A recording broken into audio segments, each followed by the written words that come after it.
The Word of God says, Lo, you shall enjoy the fruit of your labor. I recall this verse because of the labor, the efforts the National Council of YMCAs has initiated and worked for. And today we see the fruit of it when YMCA trainees are graduating. Congratulations to you all, and I welcome with these words Honorable Shri Justice J.B. Koshi, retired President, Shri Jacob Koshi, Vice President, Shri R.S. Shettian, Honorary Treasurer, Shri Betram Devadas, National General Secretary, Shri Raja Christopher, Director in Charge, CIM. What a wonderful day for you in your lives. To see this is a great satisfaction. And as God says, Lo, you shall enjoy the fruit of your labor. And our own director, Sri Rajiv John Kunwar, sir, congratulations to you too. It has happened in the worst of the worst COVID-19 pandemic situation. Yet you have done it. God bless you. Congratulations to our graduates, MS Prathamesha Magar, Mr. Rahul Nayak, Mr. Samson Sahu, and MS Sheetal Gupta. Congratulations to you all. 1 year has passed by. It was very exciting when UTC was given an information that there are going to be women YMCA director trainees in this batch. Well, some eyebrows were raised. YMCA and women trainees, yes, that was great. UTC had the privilege. The UTC faculty, registrar, dean, I congratulate them too. With unceasing efforts, they have given their lectures, as our director sir has said, almost about 80 hours of teaching in various subjects. I myself have enjoyed teaching Old Testament. The receptivity, their eagerness, their participation in the local YMCA, going on when all our students were there in the virtual classes. I really thank the faculty of UTC who had given real special permission for the YMCA students to stay physical on the campus. And when all our students were away, the YMCA trainees were the only ones that cheered us up with their physical presence and with our daily interactions. That was wonderful. 1 year has gone by, and here you stand for your graduation at the threshold of the world where you go and serve humanity and the whole creation. The scripture portion that has been read to us is about an event in the life of Jesus, or should I say, an event in the life of a person who has gone mad, who was possessed. After reading this pericope, I wanted to somehow say, should I give a title saying Jesus, the prototype of YMCA? Oh, sounds great, but you would say that is too much, as if Jesus is learning from YMCA. Then I thought, okay, let us say Jesus, the prototype for YMCA. Well, That is seemingly nice, because somehow I see the ministry of Jesus and the ministry of YMCA are very practically resemble each other. Jesus has always ventured in his ministry to cross boundaries. And that is what YMCA is. If crossing boundaries is on one level, building bridges is on another level. This is what Jesus Christ has done in his ministry. He has gone to Samaria, and there Jesus talks to one person, that one woman. Samaria was not a Jewish border province. It was Samaria. They wouldn't even go into Samaria, nor would they even want to walk in the shadow of a Samaritan. In such a socio-political situation, Jesus crosses border into Samaria, and there he sits with the woman and gives her a social liberation in her life. That is wonderful.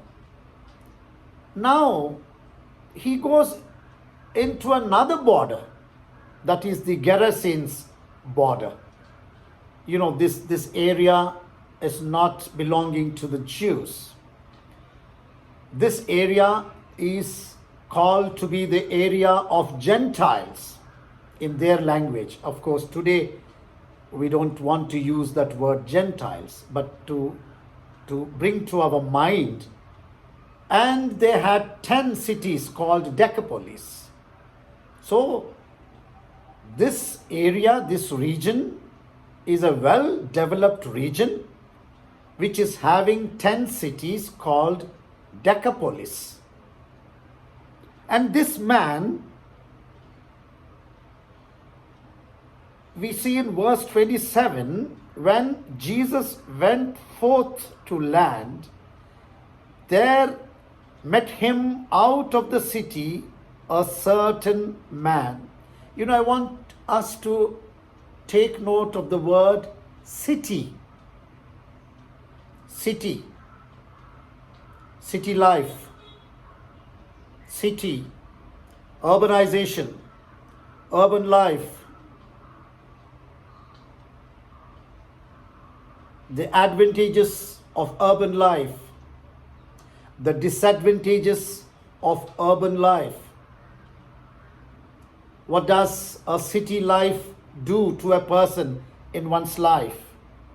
So we spot him that he was a normal citizen of one of these cities in Decapolis. But somehow something happened. This beautiful man, this beautiful life, this beautiful region, this beautiful city, this beautiful family, this beautiful extended family, or maybe his community, all has not gone well. He is possessed. He is demented. He is mad. He is erratic. Yeah, Jesus asks him a very, very straightforward question. What is your name? What is your name? YMCA trainees, probably we have not gone that far to even notice a very special theological principle. A big theology surrounds the name, and it is called name theology. To get to know the name of a person is to have hold of the person. To get to know the name of the person is to have power over the person. To get to know the name of the person is able to take control of the person. But here, the name is instantaneously mentioned. And he said, Legion. Oh my God. In English grammar, we talk about a proper noun, name of a person, place, or a thing. We talk about collective noun, people, faculty, citizens, or some other collective. But here, the name indicates legion. And it's very interesting. Although Greek Bible, this word belongs to the Latin language. Legion is a Latin word. So in the midst of Greek words, there is a Latin word. Or in other words, in the midst of this Decapolis city, indwellers, inhabitants, there is a Roman rule. We know it was a Roman rule. And what was Roman rule doing to them? One word indicates in verse 29, he was kept bound with chains and in fetters. What does that indicate? If we have to draw a nice artistic piece to indicate freedom, which many of the artists have done, I myself in a book of mine titled Broken Fetters was talking about freedom. Broken fetters. That means this word in verse 29, he was kept bound with chains and in fetters, would mean this population has lost their freedom. They were bound in chains. They were bound in fetters. They have lost their freedom. And they are bound in chains. And they are ruled by a people that are not of their own. The Roman rule, the Roman Empire, the Roman oppression has led to the bondage of the people who are living in this area. Maybe, should we say, all of them have been oppressed to this status of losing their freedom and being in the bonds of the Roman Empire? The Roman Empire with its stipulations have taken over the identity of the people, the life of the people, and put them in fetters. And that is really indicated in the text. In verse 27, it says, he was not abounding in any house. He has been marginalized. He has been sent away. He has been excommunicated. And interestingly, in verse 29, it says, and he was driven of the devil into the wilderness. You know what wilderness is. So no more to inhabit a place where humans are living. He has been driven away into the wilderness. He is put in chains. He is put in fetters. He is not living in any house. And there is another thing that says he was wearing no clothes.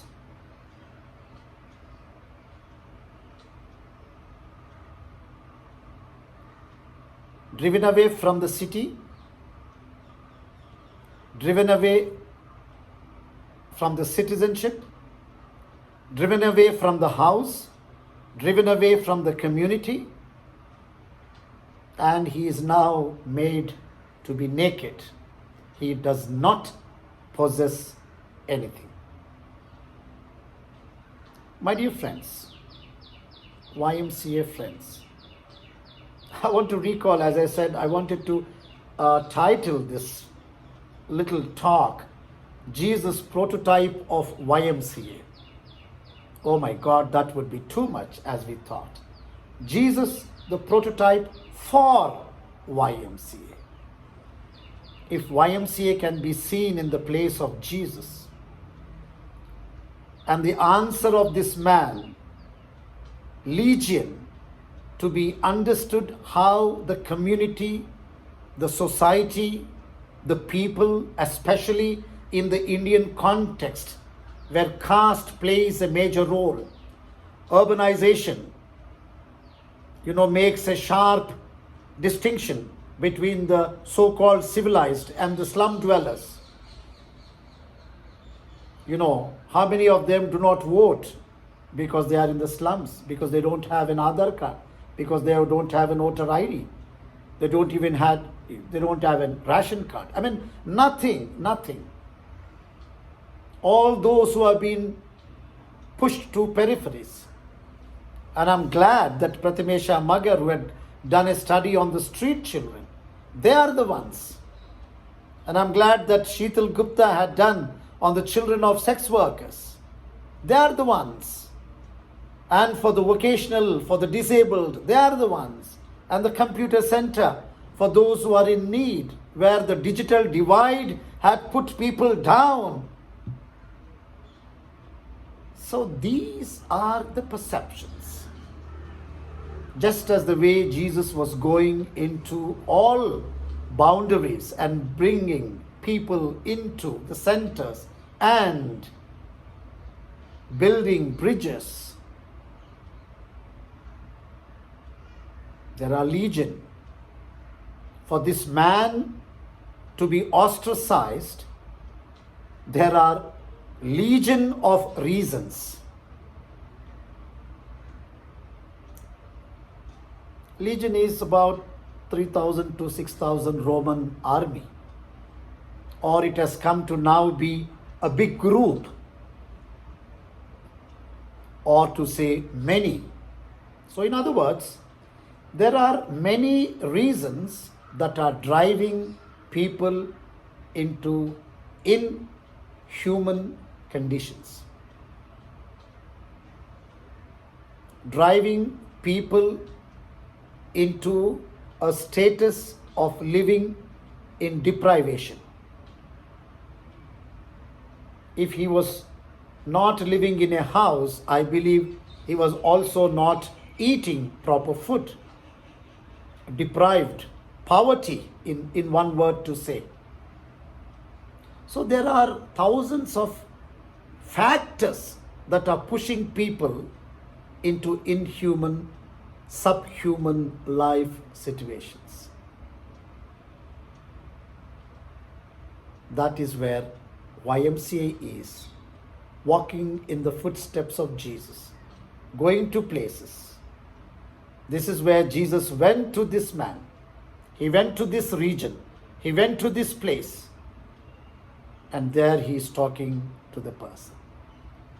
A man who is supposed, this man is termed to be a madman. He is termed to be unworthy of being in a city. He is unworthy to be in a family. And he is unworthy to even wear clothes. But when he sees Jesus, he comes to Jesus. That means all these are ascribed characteristics to the man. The man is okay actually. The man is okay. Otherwise, how would he see Jesus and come to Jesus? And begins to talk to Jesus and begins to respond to Jesus. But then the real problem is mentioned, that there are legion of factors that have made this person into this situation. And it's not only in the wilderness, but then he is living among the tombs. That means he is at the verge of death. Deprivation of life that has pushed him to the threshold of death. YMCA, trainees, I feel shaken in my heart of the burden that you would be bearing, of the amount of work that the society is looking at you. You are young people, very young, very, very young. There are lots of aspirations, there are lots of visions, lots of desires. But this being the societal status, if you become serious and committed, your life will be like Jesus as you walk in his footsteps, because this redeeming ministry is a never-ending ministry. Never-ending ministry. I've always thought, oh my God, we have to attend to this problem. When we have attended to this problem, there is already a side effect problem coming up which has to be again attended to. A never-ending vicious cycle of ministry, service to the society, to the community, and to people at large. I am struggling with one problem. I want to share with you. What I'm struggling is, we're going to have elections in a couple of years, Lok Sabha elections.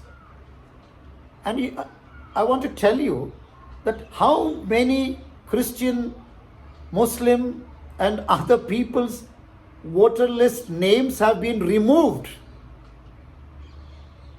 Wherever they think this community will not vote, then somehow the names are removed. And that is what we have even seen in Uttar Pradesh, Uttarakhand and other areas. Now, yeah.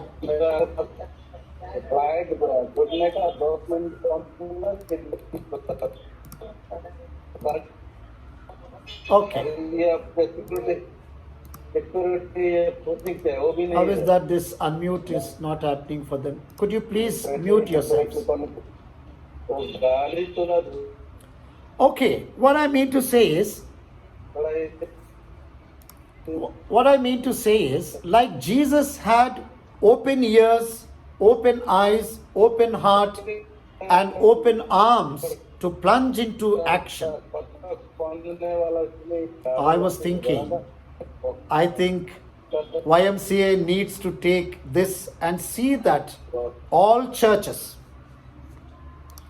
all Christians, all minorities, all groups who are being marginalized by exercising this franchise, I don't know how, I think we have to come up in fellowship with other secular societies and other people, and somehow see that all people will have to have the right to vote. So, well, at this moment, this is what I see.